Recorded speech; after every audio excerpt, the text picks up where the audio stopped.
எண்ணங்களை எண்ணி பார்க்கிறேன். 5 மணித்துளிகள் எனக்கு இடப்பட்டிருக்கிற கட்டளை போதுமா?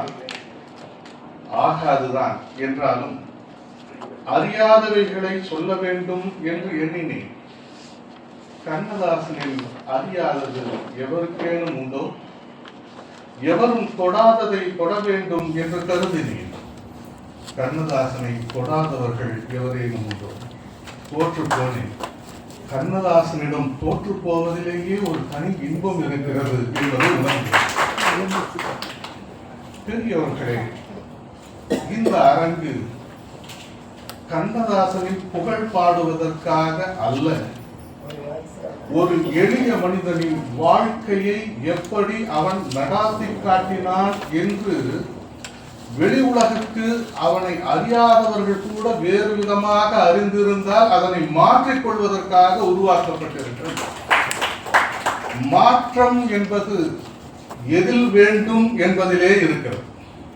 பொதுவாக இப்பொழுது மாற்றங்கள் எல்லாம் பலவாறு பேசப்பட்டு வந்தாலும் கூட இங்கே பிரேமா கிறிஸ்டி அவர்கள் சொன்னார்கள், மாற்றம் என்பது வகுப்பறையிலிருந்து வருகிறது என்றார்கள்.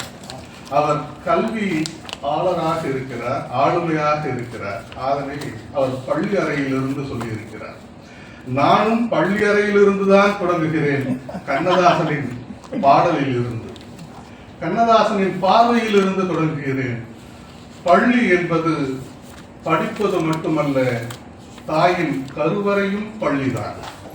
ஆக ஒரு குழந்தை தாயின் பள்ளி அறையிலிருந்து தொடங்குகிற போதே கண்ணதாசனின் பாடல்கள் தொடங்கி விடுகிறது என்பதுதான் இங்கே அற்புதமான செய்தி. எதை அவன் தொடாமல் விட்டான்? பள்ளி அறையிலிருந்து படுக்கைக்கு இறுதி யாத்திரை சென்று எரிகிற வரை, மறைகிற வரை அத்துணை செய்திகளையும் தன் அகத்தே வைத்து படம் பிடித்து காட்டியிருக்கிறார் என்பதுதான் முக்கியமானது. கண்ணதாசனை எண்ணி பார்க்கிறேன். ஏன் எல்லோருக்கும் எல்லாமும் அவரை பற்றி தெரிந்திருக்கிறது. நான் ஆழ்ந்த சொல்லாடலை வைத்து பொருளை உள்ளுக்குள் புதைத்து வைத்துவிட்டு நோண்டி நோண்டி எடுத்தாலும் கிடைக்காமல் திணறுகிற இடத்தில் இருக்கின்ற கவியுலகத்திற்கு மத்தியில் படிக்காத பாமரனும் தன்னுடைய சொற்களில் இருக்கிற அந்த சொற்களில் இருக்கிற பொருளை எளிமையாக உட்கொள்ளுகிற உணவை கொடுத்தவன் கண்ணதாசன். எளிமை என்பது அவன் ஊரு மட்டுமல்ல, அவன் எழுத்தினில் இருந்தது. அதில் இட்டு நிரப்பியது, பேனாவுக்குள் இட்டு நிரப்பியது உயிர்மையும் நேர்மையும் என்பதனால்தான் அந்த சொற்களிலே கிடைத்தது வலிமையும் உணர்வும் உணர்ச்சிகளும் வெளிப்பாடாக வெளிப்பட்டது. ஆக அந்த பாடலின் வரிகளை எடுத்து சொல்லுகிற போது எனக்குள் இருக்கிற உயிர் துடிக்கிறது, உணர்வுகள் உறிஞ்சிக் கொள்கிறது. உறிஞ்சிக் கொண்ட உணர்வுகளில் நான் திளைத்து போகிறேன், திக்குமுக்காடி போகிறேன் என்றால் அதற்கு முழுமையான வழிகாட்டி கவியரசுதான். ஆக தொடக்கத்தில் இருந்து மறைகிற வரை வாழ்க்கைக்கு வழிகாட்டுகிற ஒரு சிறந்த ஒரு ஆசிரியராக பாடல் ஆசிரியராக, வாழ்க்கையின் ஆசானாக, எல்லாவற்றிற்கும் புத்தி புகட்டி தவறான பாதையில் தெரிந்து செல்பவர்களை கூட உணர்த்தி அவர்களை இட்டு வருகிற பெருமை கண்ணதாசனின் வரிகளுக்கு உண்டு. அதனால்தான் இன்றைக்கும் அவர் நிலைத்து நிற்கிறார். நாம் பலவாறாக எண்ணிக்கொண்டிருக்கிறோம் இந்த வாழ்க்கை என்பது நமக்கு கிடைத்திருக்கிற மிகப்பெரிய பேறு என்று. ஆனால் இந்த பேறு நிறைந்தது என்று எண்ணிக்கொண்டிருக்கிற இந்த வேளையில் அது நிலையற்றது என்பதை புரிய வைத்தவனின் முதன்மையானவன் கண்ணதாசன். ஆக வாழ்க்கை என்பது பிறந்து விட்ட பின்பு மடிகிறது என்ற இடைப்பட்ட நிலையில் எவ்வொருவரும் வாழ்த்துகின்ற, நடக்கின்ற, கடக்கின்ற செய்திகள் அத்துணையுமே நான் என்கின்ற உணர்வின், தன்னுடையது என்கின்ற சுயநலத்தின் வெளிப்பாடாக இருந்ததனால்தான் அது களையப்பட வேண்டும் என்பதனை சீர்தூக்கி காட்டியவர் கண்ணதாசன். இது நிலையில்லாத வாழ்க்கை, நிரந்தரமானது என்று எண்ணி ஆளாளுக்கு ஓடிக்கொண்டிருக்கிறார்கள். இருக்கும் இடத்தை விட்டு எங்கெங்கோ அழைக்கின்றார் ஞானத்தை. ஞானத்தங்கமே என்கிறார். தங்கமே என்று சொல்லி இருக்கலாம், அங்கே ஞான தங்கமே என்று சொல்லுகிற போதுதான் கண்ணதாசன் சொற்களிலே விளையாடும் சித்தராக காட்சியளிக்கிறார். ஞானம் ஒன்று எப்பொழுது நமக்கு கிட்டுகிறது என்று சொன்னால், சொற்களில் இருக்கிற தெரிந்து கொள்கிற வகையில் மட்டும் அது கிடைத்து விடுவதில்லை. அந்த கிடைத்த பொருள் நம் இதயத்தை சுட்டுவிட்டு இருக்க வேண்டும். அது எந்த அளவிற்கு சுட்டு தாக்கத்தை ஏற்படுத்துகிறதோ அந்த தாக்கத்தின் வலி இந்த உடலுக்குள் ஓடிக்கொண்டே இருக்க வேண்டும் குருதியின் வழியாக. அப்படி இருந்தால்தான் அந்த உணர்வுகளை உள்வாங்கிக் கொண்டு நம்மை மாற்றிக்கொள்ள இயலும் என்பதை ஒரு சூக்குமத்தை புரிந்து கொண்டு நடத்தினவர் தான் நம்முடைய கண்ணதாசன். ஆக வாழ்க்கை என்பது நிலையில்லாதது. இதில் எதற்கு தன்னலத்தோடு இருக்க வேண்டும், எப்படி மனிதன் வாழ வேண்டும் என்பதையெல்லாம் தன்னுடைய வரிகளிலே வார்த்தெடுத்து இருக்கிறார். ஆக எப்படி ஒருவன் மனித நிலையிலிருந்து இறைவனாக வேண்டும் என்பதனை வழிநடத்தி இருக்கிறார்கள்.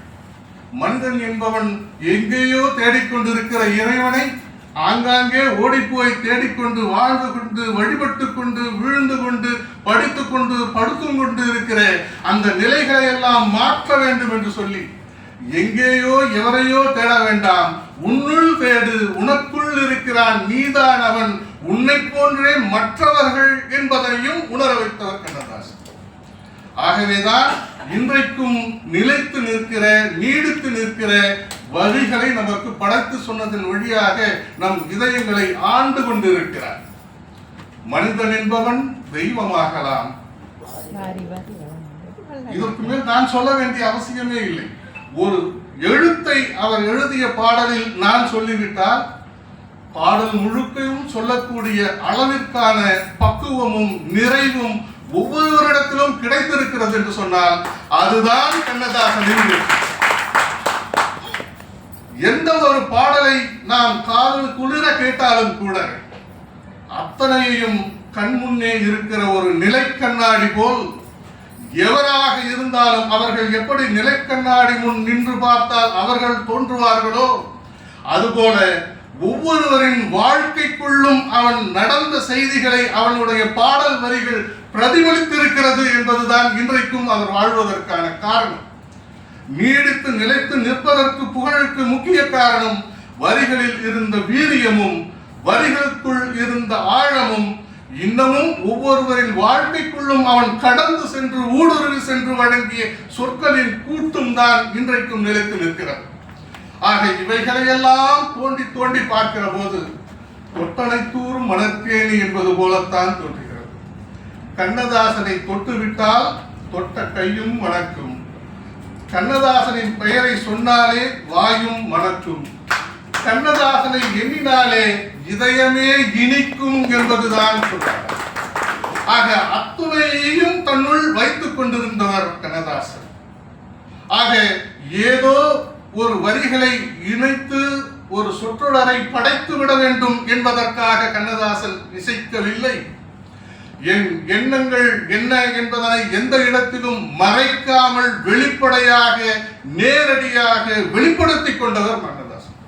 பலர் நினைப்பாங்க, இன்னைக்கு நான் பார்க்கிறேன், பார்க்கிற பார்வையில் எனக்கு இத்தனை பேர் தெரிகிறார்கள், இத்தனை பேர் தெரிகிற பார்வையில் அவர்களின் என்னென்ன தன்மைகள் ஒவ்வொருவருக்குள்ளும் இருக்கிறது என்பதை ஊடுருவி பார்க்கிற சக்தி என்னிடம் இல்லை.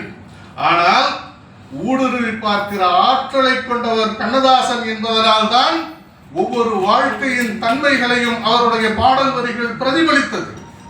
அந்த பிரதிபலிப்பின் விளைவுகள் தான் இன்றைக்கும் நீடூழி அத்தனை பாமரரின் சொற்களிலே வாய்களிலே பாடலாக முணுமுணுக்கப்படுகிறது என்று சொன்னால் அதுதான் அவரின் வெற்றி.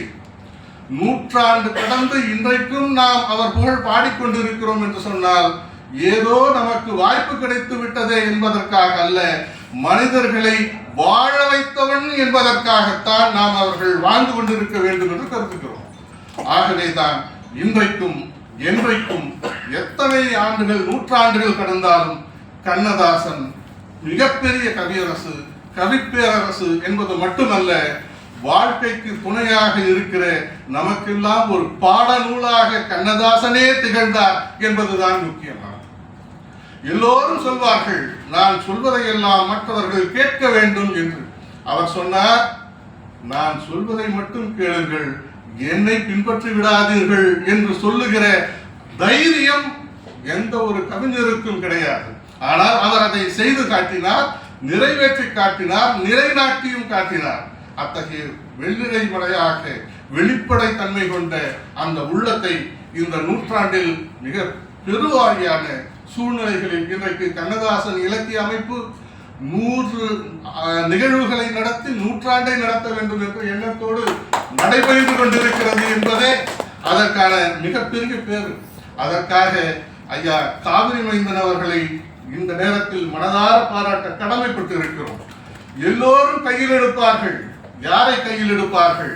ஏதேனும் நமக்கு கிட்டுமா என்பதற்காக எதிர்நோக்கி கையில் எடுப்பார்கள்.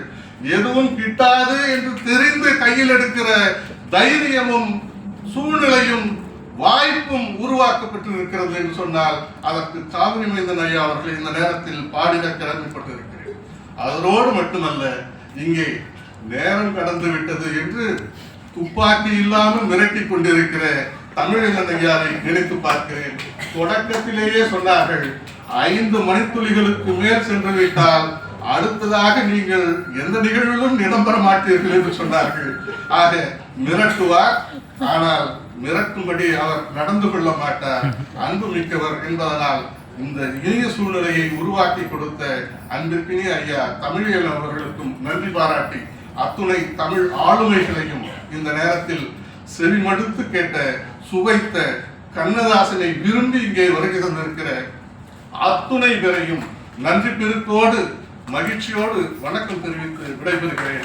மனிதன் என்ற தெய்வமாகலாம், வாரி வாரி வழங்கும் போது வள்ளலாகலாம், வாடை போல தன்னை தந்து தியாகியாகலாம், உருகியோடும் மெழுகு போல ஒளியை வீசலாம். மனிதன் என்பவன் தெய்வமாகலாம், தெய்வமாகலாம். ஆஹா, ஓஹோ.